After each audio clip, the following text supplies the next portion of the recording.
શિયાળામાં તો ટાઈટ હોય, તો ઉનાળામાં ટાઈટ ઉડાડે ને એ આ આજની કથા સાંભળો ફરીને. હો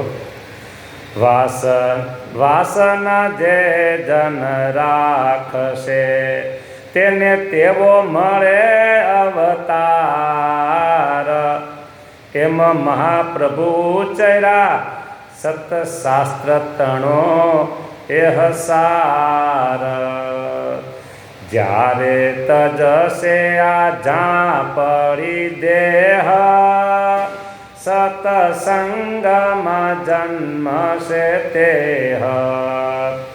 ભલી ભક્તિ અમારી તે કરશે અંતે અક્ષરધામ વિચરશે.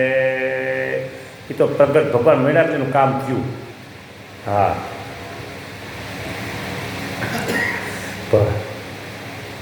એવી શ્રીજીની સાંભળી વાણી સવે અંતરમાં લીધું જાણી. સર્વ સંતને સર્વે ગૃહસ્થ બેયને વિચારવું પડે તમારે મારે બેયને. સર્વ સંતને સર્વ ગૃહસ્થ સમજાય મસાર સમસ્ત. એકે ઇન્દ્રિય વસનવ થાવું હોય જો હરિધામમાં જાવું. ભગવાનના ધામમાં જવું હોય તો આ પાંચ ઇન્દ્રિયો કેવી છે? દમ ઘોષના દીકરા જેવી છે. દમ ઘોષનો દીકરો કોણ? હા, શિશુપાળ. રૂકમણીજીને ભગવાનને વરવું તો આડો એ આવ્યો હતો. હા, એ હમણાં વાત આવશે, સ્વામીની વાતો વાંચશું ને ત્યારે.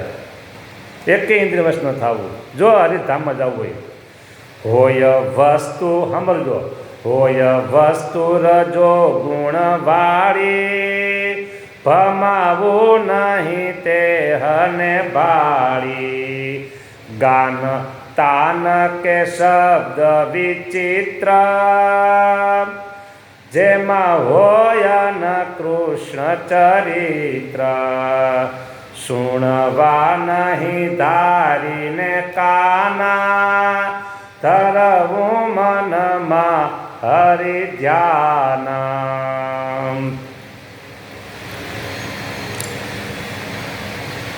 આજે સંગીત ભગવાનના સંબંધ સિવાયનું વાગતું હોય અને બહુ કર્ણપ્રિય હોય અને આમ સાંભળવું એટલે ખલાસ. હા, ભગવાનના ચરિત્ર સિવાયનું કોઈ પણ હોય એ ધ્યાન દઈ સંભળાય જ નહીં. એવી ટેક અંતર માહી ધારી ધન્ય ધન્ય તે તો નર નારી. હોય જ્યાં હરિનો અવતાર હોય ત્યાં જ એવા નર નાર. ભગવાન પ્રગટ જ્યાં થયા હોય અને અત્યારે જે ભગવાનને સાક્ષાત પ્રગટ સમજતા હોય અને ભગવાન જ્યારે મનુષ્ય રૂપે વિચરતા હતા ત્યારે ભગવાન સાથે રહ્યા હોય તો એ આવા નિયમ રાખી શકે. અત્યારે જો તમે ભગવાનને પ્રગટ સમજો તો આ નિયમ પડે. ભગવાન વહી ગયા તો આ ચિત્ર પ્રતિમા છે, મૂર્તિઓ છે, એ શું કરે? એ કાંઈ ન કરે, બોલે નહીં, ચાલે નહીં. આવું જો મનમાં આ વિચારો તો કાંઈ આજ્ઞા પડે નહીં. હો હા, એવા હોય નહીં અન્યથામાં તપાસો ત્રણ લોક તમામાં. હોય બાળક હોય જુવાના હોય નારી કે નર ધર્મવાના.